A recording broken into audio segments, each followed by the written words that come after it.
think. There we go. Now I can talk. Apparently I muted myself again. We're going to be talking a little bit more about the Vic Mignogna situation. Hatman saw the Lego movie. I'll be talking about Hellblade: Senua's Sacrifice, and we'll also be discussing the Mercedes Carrera situation on top of all of that. My name is Micah Curtis. Alex Baldwin, also known as the Hatman. And welcome to Micah and the Hatman. Live.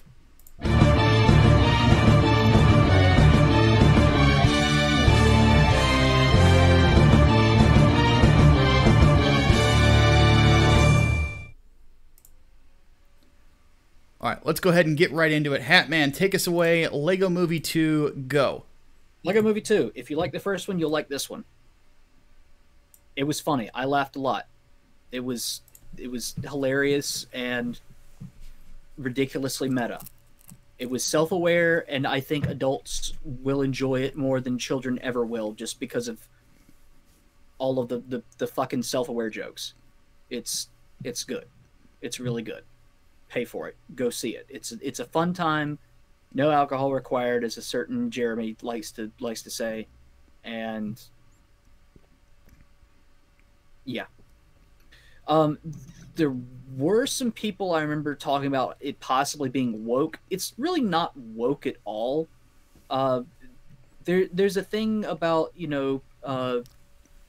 a guy and his sister playing Legos together, and she wanted to play with him, and he was like, no, because the whole girl toy versus boy toy thing. But you really didn't get that much. It's not woke in the way that oh my god, forced diversity and stuff. It's basically just like, hey, these are literally building toys that anybody can fucking play with. Don't be a dick about it. And on top of that, Bruce Willis cameo. Specifically, Die Hard, Bruce Willis cameo in a children's movie. What? I'm dead fucking serious. Crawling through fucking air ducts. Bruce Willis Die Hard cameo. In a children's movie. Yeah. Yeah.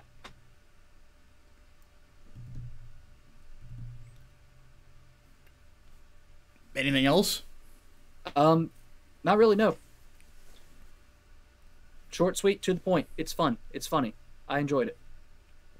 Fair enough. Okay. Time for my pick of the week. That was quick.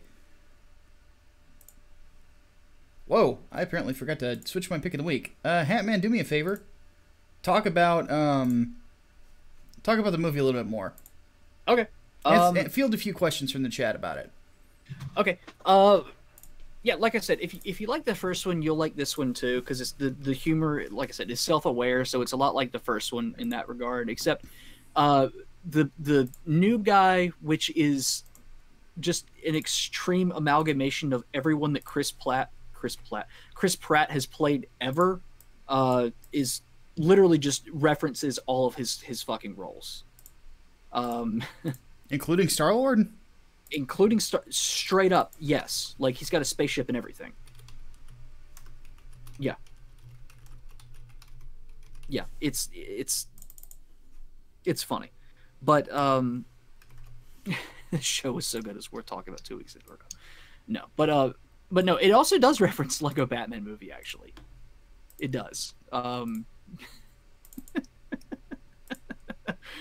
There's a part at the beginning where they say that the Justice League all went missing, and it's got new Aquaman in there too, and they also reference old Aquaman was one of the only survivors.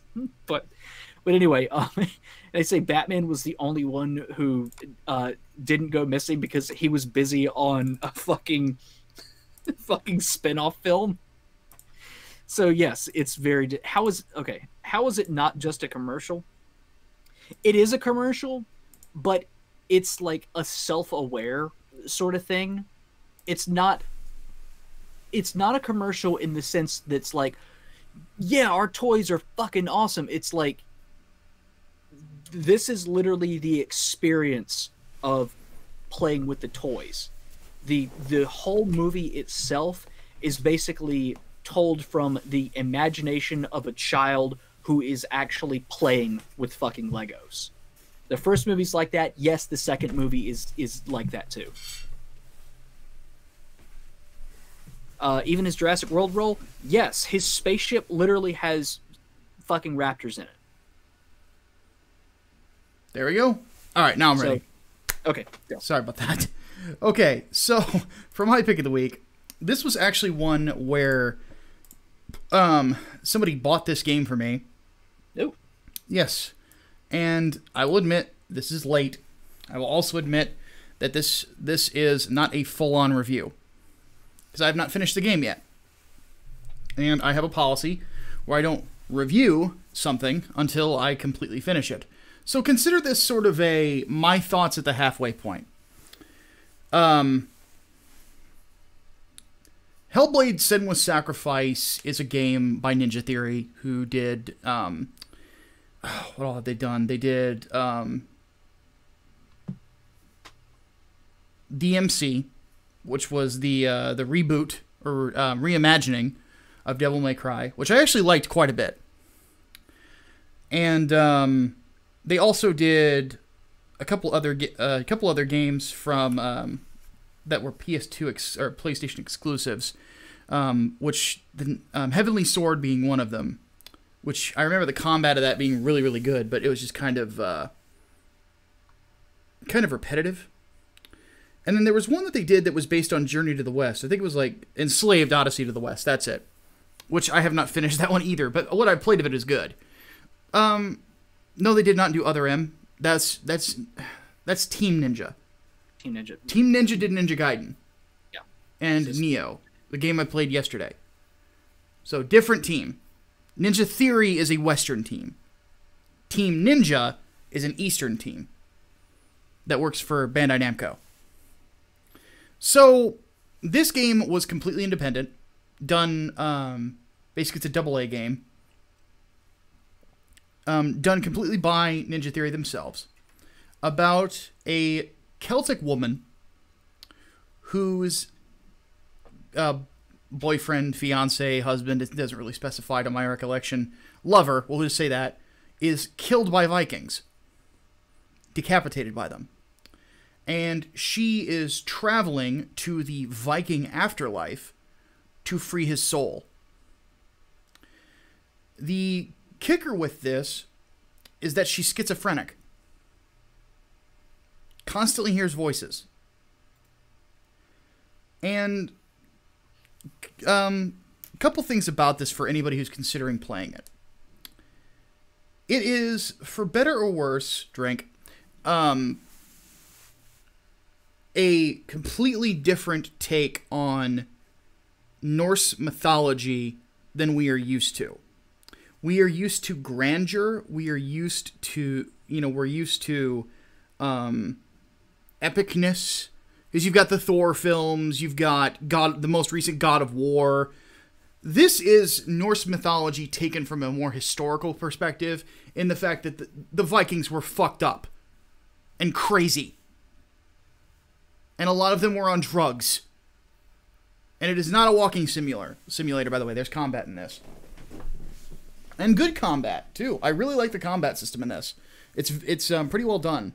It's simple, but good. It focuses more on elements of mental illness, and also that the Vikings and their mythology was pretty weird in a lot of ways, and horrifying also, because this game, oddly enough, is a horror game. Its depiction of mental illness is largely accurate in a lot of senses. From friends that I know who are schizophrenic to my own struggles with clinical depression, I can testify that there's a lot of accuracy here. And the one thing about it that will draw you in is the audio design. This is some of the best audio design I've heard in a long time. From horror game, what have you. Some of the best. You could tell that they took a lot of time with it to really give you the idea that you're hearing what Senwa is hearing. And that is something that I really think, if you're going to portray mental illness, you can't just blur the screen every 5 minutes. You've got to mess with all of the senses that you have, that you can, take advantage of. You have to, and it's a very, this term gets used a lot, but it's a very immersive experience. You really do get sucked into this game. In fact, it's very overwhelming. Because, like I mentioned earlier, I tried to play it with a headache, and it was not happening at all. I was dying. I'm like, oh, it's because it was sensory overload. And it's a really good way to put it. It's sensory overload. The story writing is interesting. There's a lot of mystery to it. Like I said, I'm only at the halfway point. The only thing that I really don't like about it is there was a point where it starts talking about your truth. If you are mentally ill, that is the last thing you should hear. Your truth. You do not play into the delusions. Because that's exactly what that statement does. If you are dealing with somebody who is mentally ill, you cannot put them in a situation where they are given a way of not dealing with it. You cannot do that. As Hatman can attest, it is the last thing you want to do. They have to face it. Every therapist worth their salt will say, you have to face this.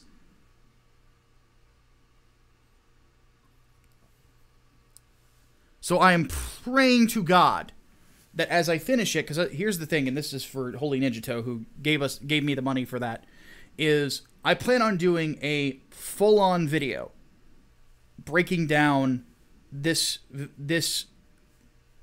game and how it sets an example for how you should portray mental illness in a game and how you can make the player feel like it.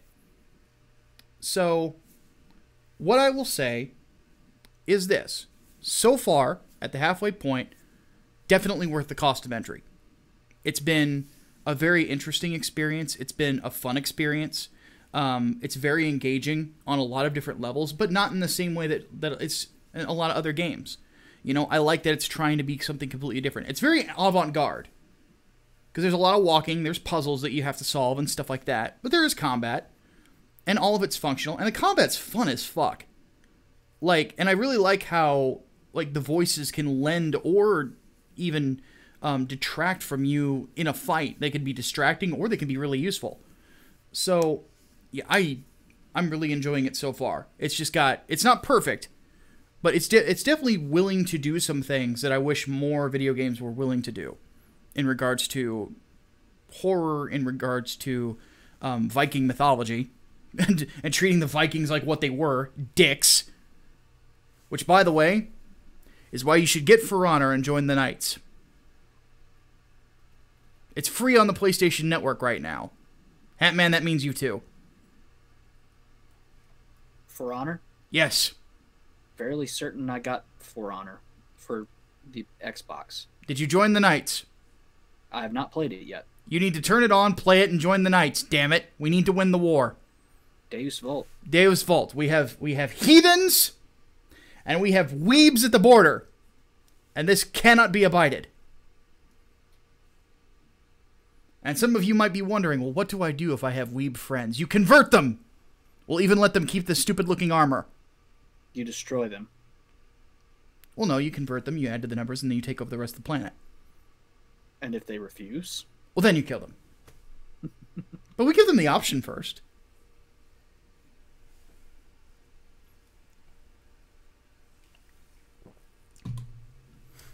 I am open to the idea of Christian ninjas.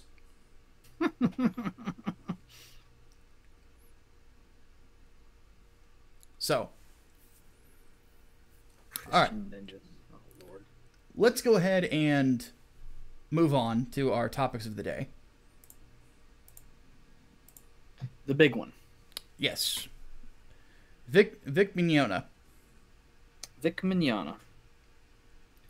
I've already kind of said my piece largely on this. I did a video on it, which is at like a few thousand views right now, which, by the way, guys, thank you.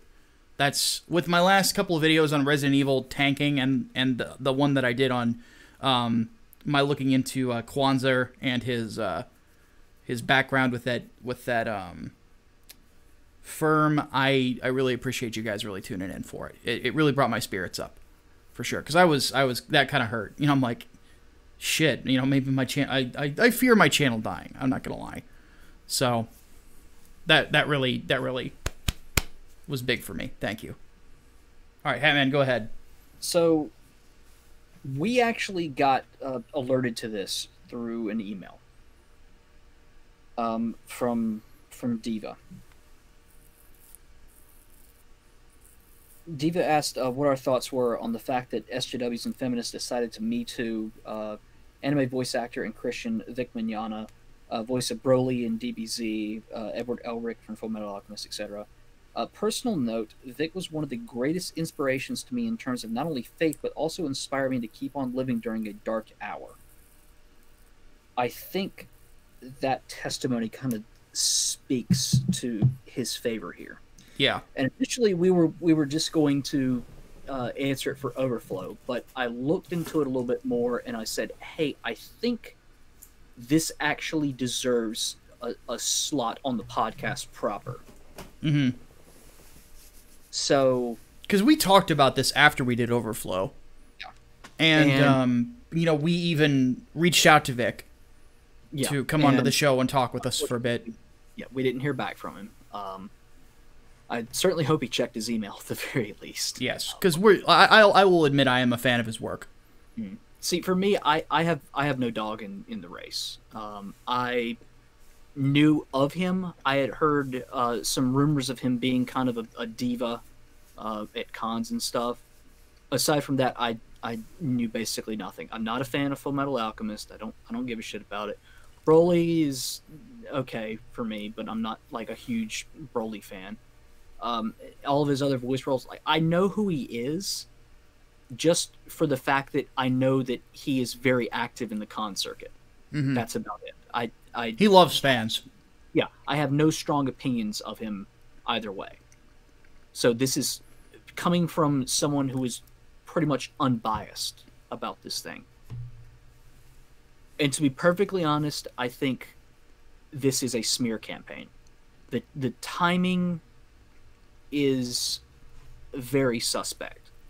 Right after the Broly movie comes out, apparently these allegations had been going around for years and have been documented for years, and yet this is the point where everybody comes out, like even co-workers and other voice actors are coming out now and saying, yeah, I knew about this stuff for the longest time, and now he's, you know, getting kicked from cons and losing gigs and stuff. And honestly, my immediate question is, if all of these people knew about it, co-workers knew about it, why didn't they do anything? They had more power than your average con goer in doing something about this. I mean, it's the same kind of logic that we applied when Harvey Weinstein got outed.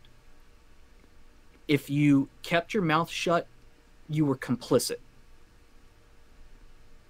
But with this, it's hearsay. There is no evidence, no clean-cut evidence, aside from the fact that he will hug fans regularly and occasionally gives kisses on the cheek. As far as unwanted attention goes, it's conjecture. Mm-hmm. And we do believe in innocent until proven guilty, and we do have our biases when it comes to how we interpret the evidence that is there, too.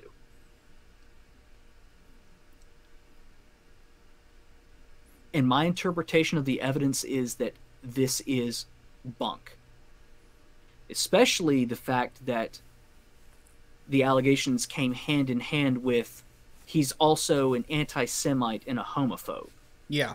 Now the homophobe thing is an accusation that's been kicked around towards him for ages. Yeah, because he will not sign fan art. No, he will not sign yaoi. He won't sign fan art, period. No, he does sign fan art. He does sign fan art? In the video I put up, he talks about it. He signs art all the time. He will not sign yaoi. And he doesn't go into the topic of gay marriage. More than likely, he's a religious man, just like you and I are. You know, he's probably opposed to it. But he doesn't hate people. To be perfectly honest, I wouldn't sign yaoi either. No, neither would I. You know, why? You know, you shouldn't sign something that you don't support. But here's here's what this really is. This is sign the yaoi, bigot. Mm-hmm.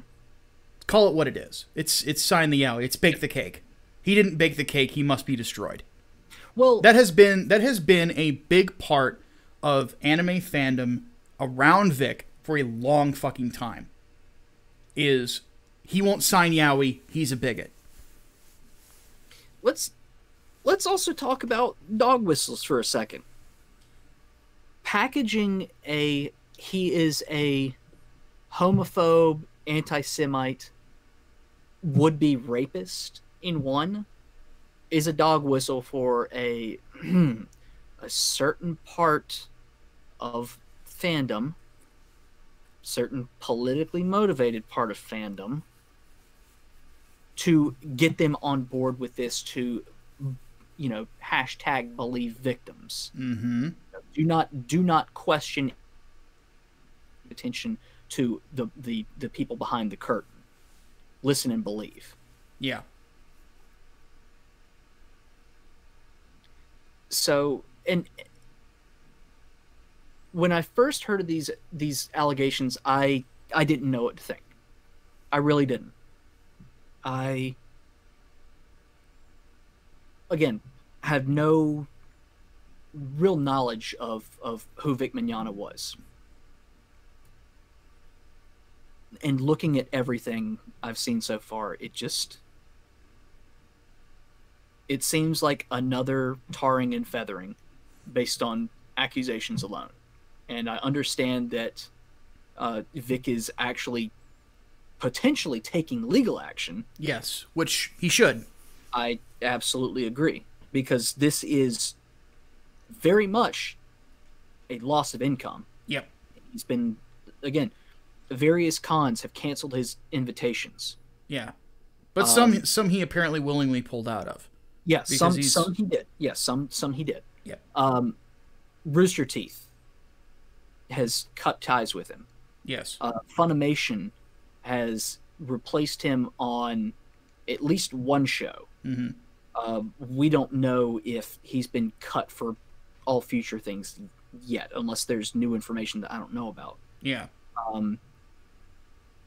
And I mean, lost revenue. Very, very clearly lost revenue. So if he can take someone to court for this, I'd say he's got a case. I would agree.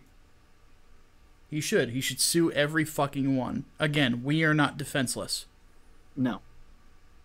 No. This from everything that I have seen of Vic Mignogna, he's a good man. Doesn't deserve to be treated like this. No. I think that this is completely politically motivated. Completely. And I do want to apologize for not talking about it earlier. Alright. Let's go ahead and move on to the next topic, which is somewhat related. So, full transparency, Hatman and I know Mercedes Carrera. Yes. Hatman's been on live streams with her. I've spoken with her via Twitter a couple of times. I actually invited her to come and discuss a couple things on the podcast before, and sadly she wasn't able to make it. Everything that I had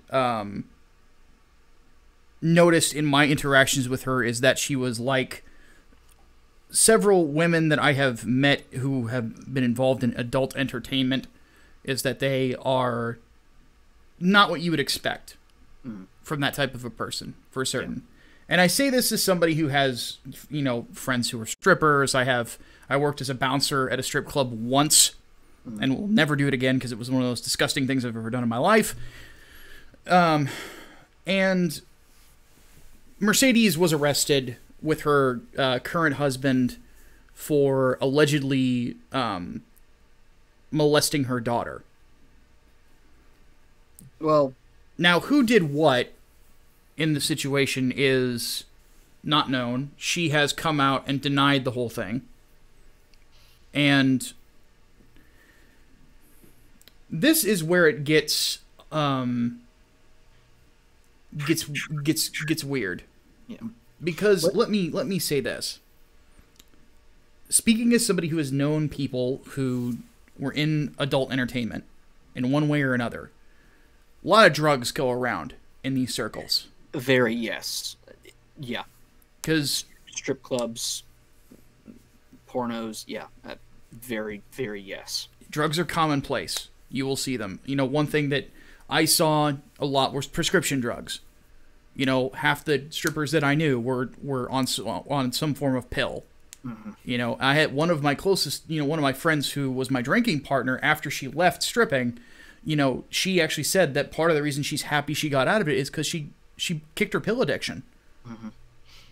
A friend of mine used to work in a strip club as a bartender, actually, and she said coke was just one of those things that everyone knew about, but it was like an open secret almost. And when she finally had the stones to quit, despite the fact that she was making money hand over fist, working bar there. Yeah. When she finally quit, she reported everybody there for shit. And I don't know if anything resulted from it, but yeah, fucking drugs all over the goddamn place. Open fucking secret. Yeah. With this, let's break down the charges here. It's possession of a controlled substance, which is meth. Yeah, and they found it in the home, so they're going to get hit for that one for sure. Possession of a firearm in conjunction with drugs. Usually, that's a much bigger charge because they imply that you're like a drug dealer or something. Yep. With this, Mercedes Carrera was always a strong Second Amendment supporter, and honestly, this is no big deal for me, because she'd been very vocal about the fact that she was a gun owner. You have the right to own a fucking gun, as far as I'm concerned. Yeah. The big one though is multiple counts. It was 8 counts before, but now since the charges have actually gone through, it's 3 counts of molestation of someone under the age of 10, which is alleged to be her 9-year-old daughter. 1 count of sodomy with someone under the age of 10. According to the California Penal Code, sodomy is basically just penis and anus contact. As far as I understand, legally, it's not like insertion of a foreign body at all. And I know, graphic, I apologize, but legal. And then another charge was for molestation of a child under the age of 14. Yeah. They said in the initial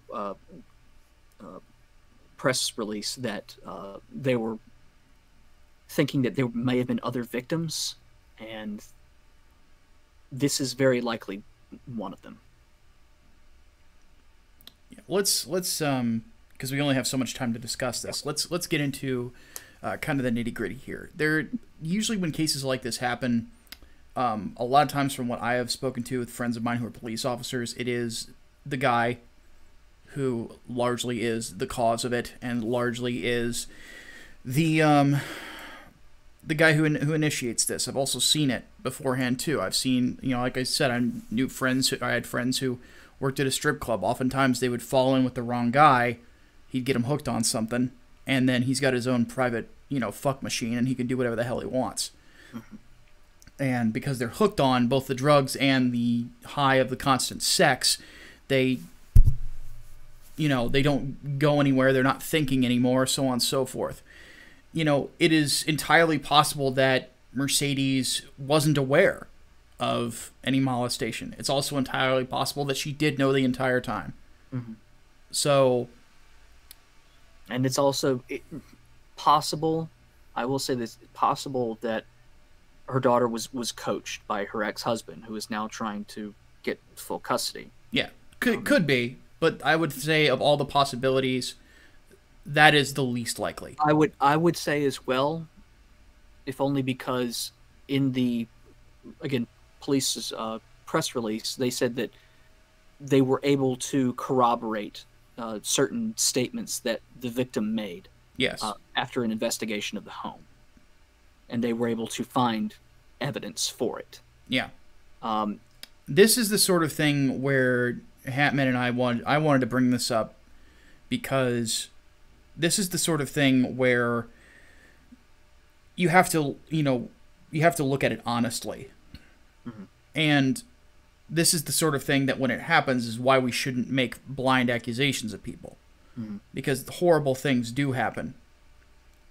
And when horrible things do happen, and you have made light of them by falsely accusing some people of things, or things along those lines, situations like this with Mercedes, suddenly you become numb to them. Do I think that Mercedes is definitely guilty of something? Absolutely. Everything? We'll have to see how the case turns out. Yeah.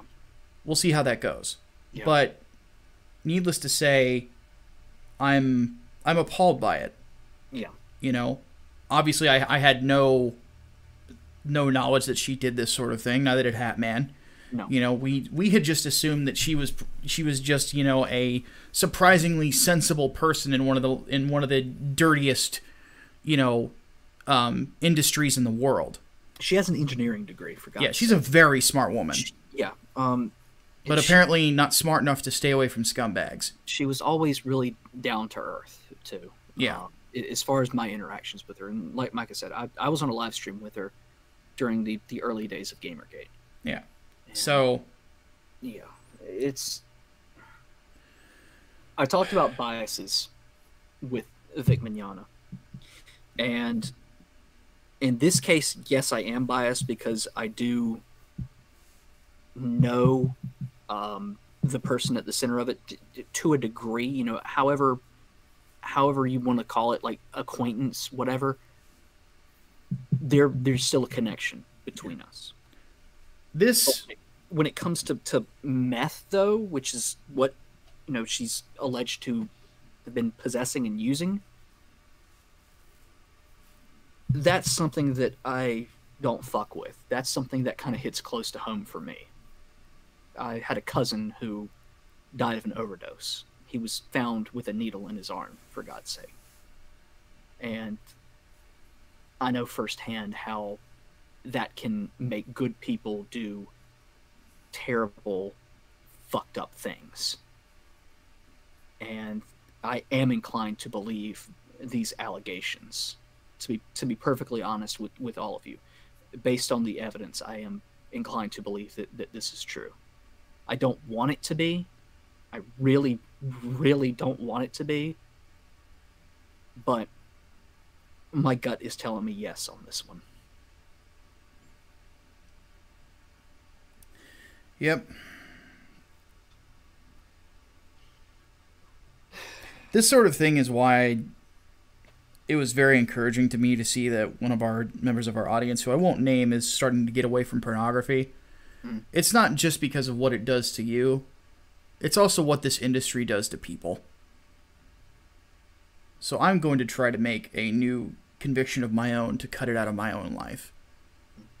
Not because of some, Rithback whammon thing. It's because it destroys lives on several levels. I don't want it to be illegal. I think that would just create even more of a black market. I'd rather starve it out economically by people making better choices. So, let's move on. final topic of the day.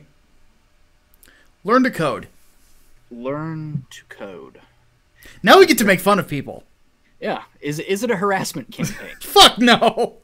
You know what? Journalists. Fuck them. Fuck them. Fuck 'em.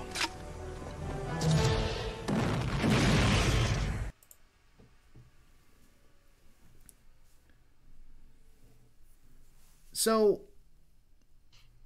this has been one of the funniest, and we're just going to touch on this real quick. One of the funniest things that I've seen. Entertainment was really the only place we could really fit this in. Is the simple fact that. So, for those who don't know, the origins of this go back many years to the Obama years and coal miners losing their jobs left and right.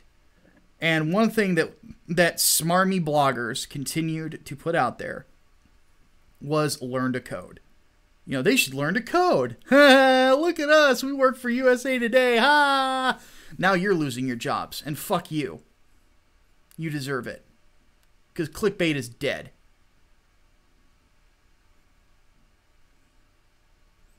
It is one of my favorite phrases. Because screw you, seriously, for mocking the normal working man and losing his job.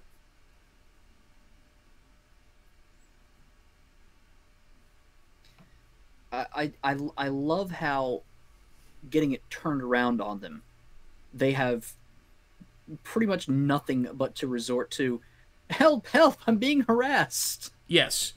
They have gone to Twitter to try and say that this is harassment against them. No, this is you constantly acting like some sort of fucking superior human because you're a journalist, which, if anything, that's an argument to the opposite. And it's even better because it's an alt-right harassment campaign. Give me a break. But seriously, the simple idea that they would, say these sorts of things, and then when turnabout is fair play, they get all mad about it. Sorry.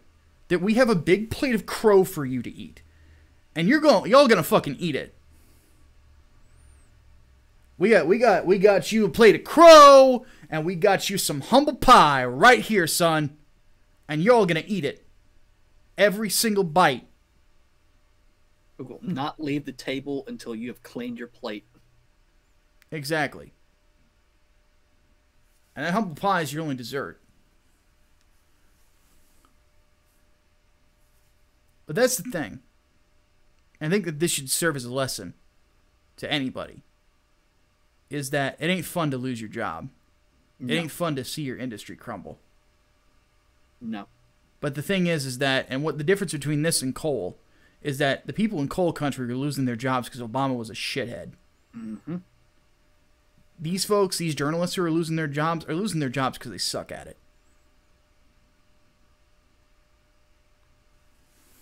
I already hit the fucking button. I ain't gonna hit it again. Because this needs to sink in. Is that every once in a while, the pendulum swings the other direction. And you better realize it's always going to be that way. Mm-hmm. No defense except for, oh my God, Nazis. Top 10 reasons why journalists are shitheads, and you won't believe number 6. I'll end it with this. Hilariously enough, New York Times put out an article on the 5th called "The Rise of the Robot Reporter." So I guess journalists can learn to code their replacements.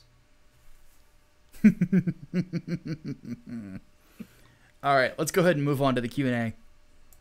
So we did get one from Discord right out of the gate. Holy Ninja Tail asks, for the entertainment podcast, do we think that porn had an effect on the amount of sexual content we as a society allowed in everyday entertainment and in anime? Yes. Yes, yes. This is something that I've done a lot of research on because again, I have my own addictions and my own problems that I'm still working on. It's taken me years to get even marginally better at, and I still struggle with it.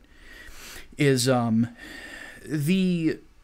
the kicker is that, you know, we don't see sex as a sacred thing anymore. Mm-mm. You know, that's one thing about Christianity. You know, people always say it's like, why are you, you know, why are Christians like perfectly fine with somebody getting their head lopped off, but you know, but they're not fine with a boob? Well, first off, violence is violence. It's a part of nature, oddly enough, and we're used to it. We eat meat. We eat severed limbs to sustain ourselves. You're comparing apples to tanks. It's not even apples to oranges. Second thing is that Christians believe that the bedroom is a sacred place. Mm-hmm. That sex is meant for the strengthening of a relationship and also for making children go forth and multiply. And because we have focused so much on thinking that the orgasm is the most important part of the whole thing, we have numbed ourselves to these sorts of things. We don't take marriage seriously as much as we used to. Things are getting better, believe it or not. In a lot of ways, we've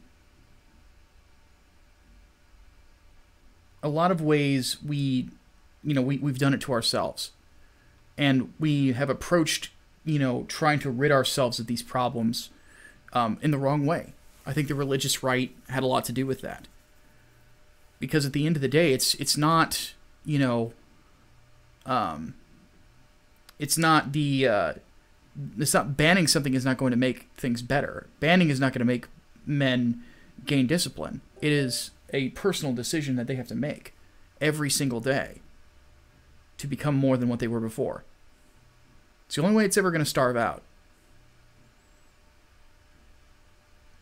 I don't like living in a world where when I go to get groceries from Kroger, next door to it is an adult shop. I don't like that. But the only reason that it is the way that it is because we refused to look at our vices honestly.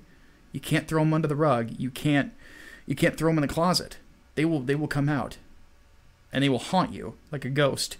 You have to approach it head on and say, I need to get rid of this in my own life. And if more people did that, we wouldn't be where we are today.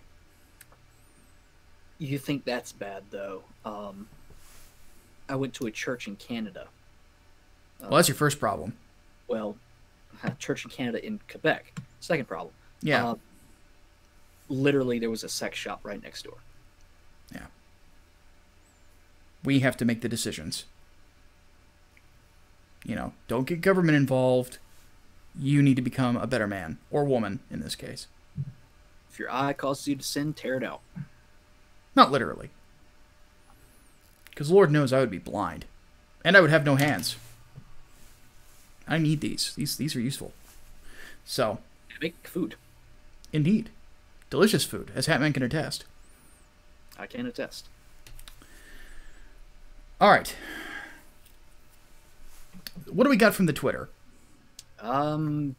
We just had Duke of Tumwater's question, and the other question that just got in is also for entertainment. So to overflow it goes.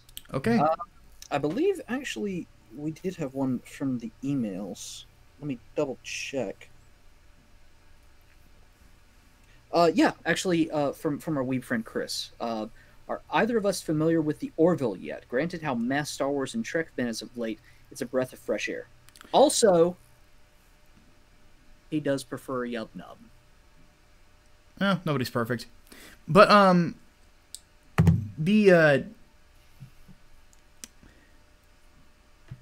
answer the question, though, no, I have not seen the Orville. I was never huge on Star Trek anyway.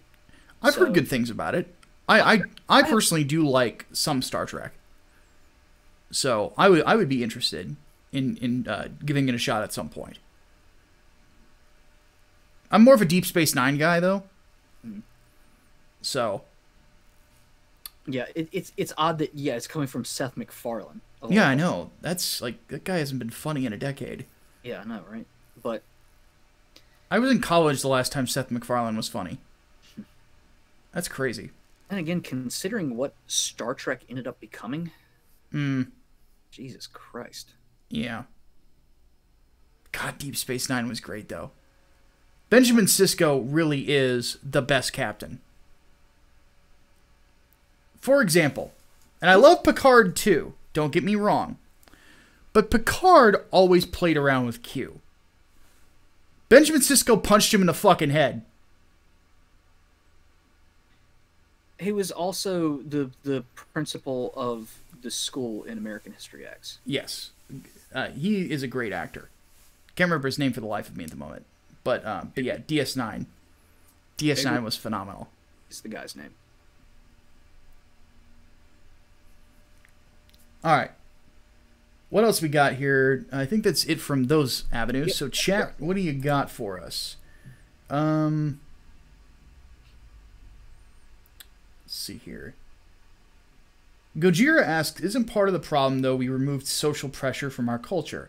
We complain about people using government to force our morals on us, but we've removed none of the legal pressure from society. What do we expect?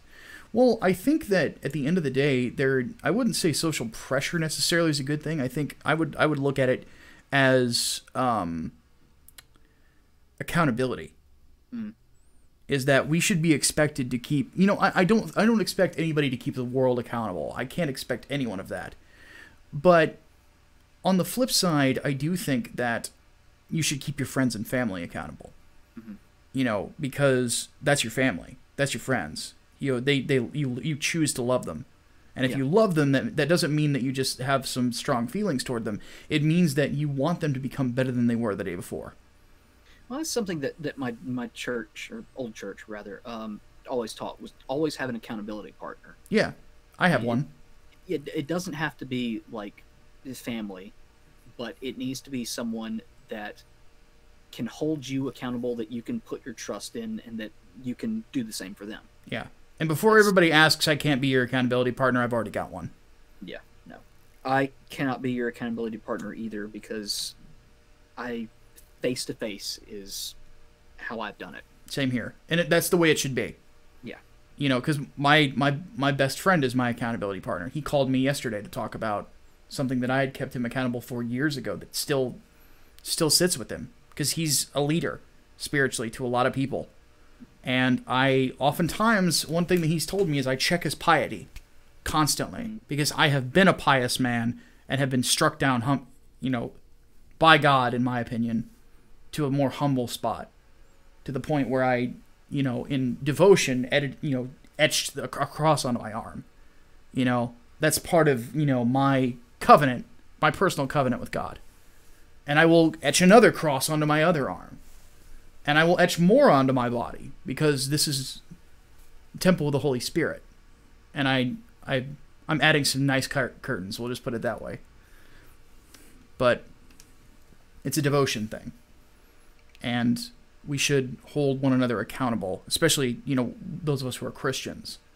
But even if you're not a Christian, you just want to be a better man, and you understand that something is ruining your life and you want someone to help you, reach out, for sure. So, also, Hardworld Entertainment. Yes, I do already have BioShock. I have BioShock, and I have BioShock Infinite on PC. I don't have BioShock 2, but I don't really desire to go back and play it again. 2 was only okay. And it really didn't take on communism like I was hoping it was going to take on communism. So, it was more or less about just being a shooter than it was about being a shooter and having an interesting discussion about a worldview. But yes, I already own BioShock. It's a phenomenal game. One of the greatest first-person shooters of all time. This is something good. Audis Whisperer wants to know our thoughts on the Liam Neeson controversy. I think that he was he's unfairly maligned. Absolutely. As far as I'm concerned, this is literal thought crime. Yeah. He confessed to, at one point, having dark thoughts about a people group because of something that happened to someone he cared about. And I think that, oddly enough, a lot of people, if they were honest about themselves, could say the same thing. I mean, it's crazy how in the interview itself, he says that he regrets and feels ashamed for having those things. And because yet he's an older and wiser man than he was before. Everyone is still treating him like he has no fucking qualms about it. Like suddenly there's a picture of him next to David Duke and Richard Spencer. Like, fuck off. That's bullshit. No, fuck that. All right. Let's see here. Have we, the two of us, played Earth Defense Force, and our thoughts on Tokyo Ghoul getting a game? I thought Earth Defense Force looks fun. I haven't played it yet. Played it. I have no strong opinions about Tokyo Ghoul. I watched the first season of Tokyo Ghoul. It was interesting. Hardboiled Entertainment donated $10. And let's see what he says here. Would you kindly do the first BioShock for game night? Definitely. We will definitely do that. Can't say no to that. No, definitely not. So, but the first season of Tokyo Ghoul was okay. I watched the first episode of the second season and I shut it down. I'm like, all right, fuck this. It's like you get tortured by this terrorist group, brutally tortured for days on end, and then you kill your way out of it, and then you join the same group. No. Then I went and I watched fucking Goblin Slayer because that makes more sense. I actually had a Goblin Slayer moment in my playing of For Honor last night. Did you see it? Did I see what? I was in tight quarters against a member of the Wu Lin faction who has this giant halberd-looking thing, weapon. I don't know what it's called. But he takes this giant swing at me, and it clangs off of a wall because we're in tight quarters, and his weapon's too big. And I'm using a character with a shield and a short sword. And I fucking murdered him. So, I love me some Goblin Slayer. Goblin Slayer is awesome.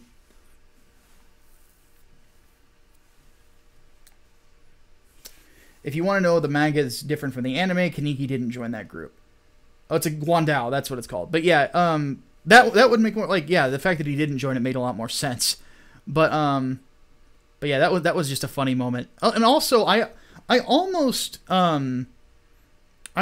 picked the Black Prior as my thing for the week, because if you're in For Honor, or if you haven't played For Honor yet, which you should, the Black Prior is the new knight hero, and he's freaking great. So, I mean, he's got everything I want. He's got cool looking armor. He speaks a lot of Latin, and he Deus Volts. Like, what else is there not to love? The Conqueror is still my main. I'm not gonna have Elusive Swede change my avatar to the sword and the shield, but I was tempted. So, what else we got, guys? Chris Jones wants to know. I'm actually tempted to do BioShock tonight. Anyway, go ahead. Do we think SJWs will use the Vic Mignogna shit show to establish a more prominent foothold in the anime industry? And Gojira follows up by saying they already own the industry. Anyone who thinks otherwise is delusional. Well, that's the thing. If Vic pushes back legally, then I think that it's going to be very different. It just depends on how he reacts.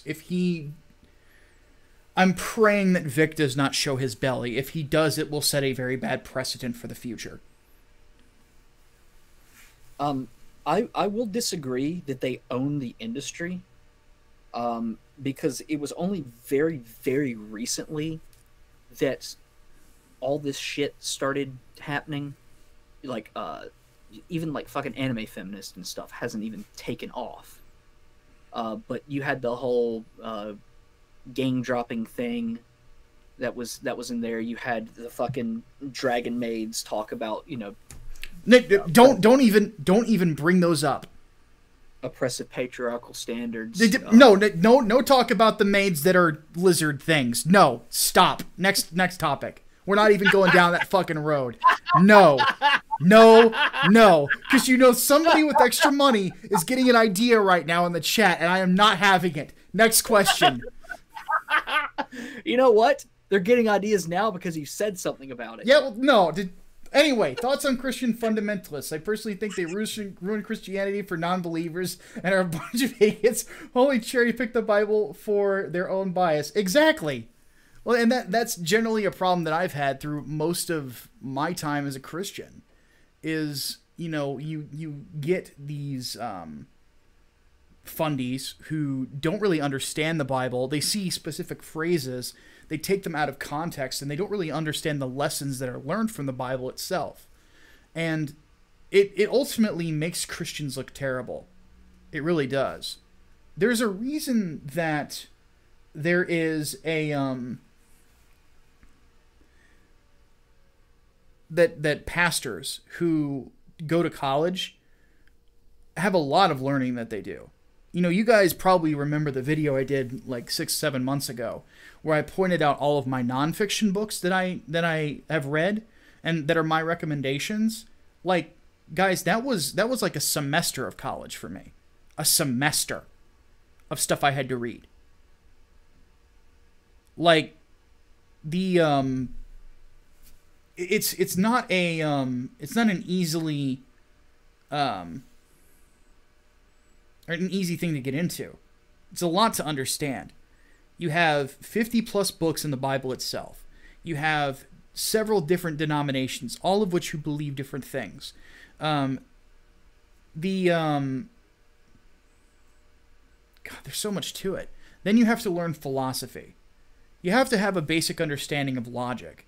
You have to understand different approaches to logic. You have to learn certain elements of governmental philosophy. Things along those lines. Like, being a pastor, a knowledgeable pastor, is hard. There are reasons that you will find people who have been Christians for 30 years who will freely admit that their knowledge is nowhere near where it needs to be. It's because there's a lot to understand. I studied it for, and I've studied theology since I was 12. 12! I'm 33. I've been a Christian since I was 10. And my understanding isn't near where it could be. It's more than other people. But it's still nowhere near where it could be. I'm still not satisfied. So these fundies who get out there and they act like they understand everything drives me crazy. It's like, you're still a student. Act like it. Oh, Greek language as well. I used to know some ancient Greek. Now I don't. I know. I could learn it again if I took the time. Or Latin, no. And then there's some colleges you learn Latin. If you want to translate the Vulgate. And then there's also Hebrew as well. My ex-wife spoke Hebrew, kind of almost fluently. So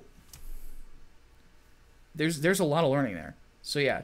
Well, it's really hard too because they're, especially with Greek, like, you have multiple words for basically what would translate as the same thing for us. So. Yeah, love being one.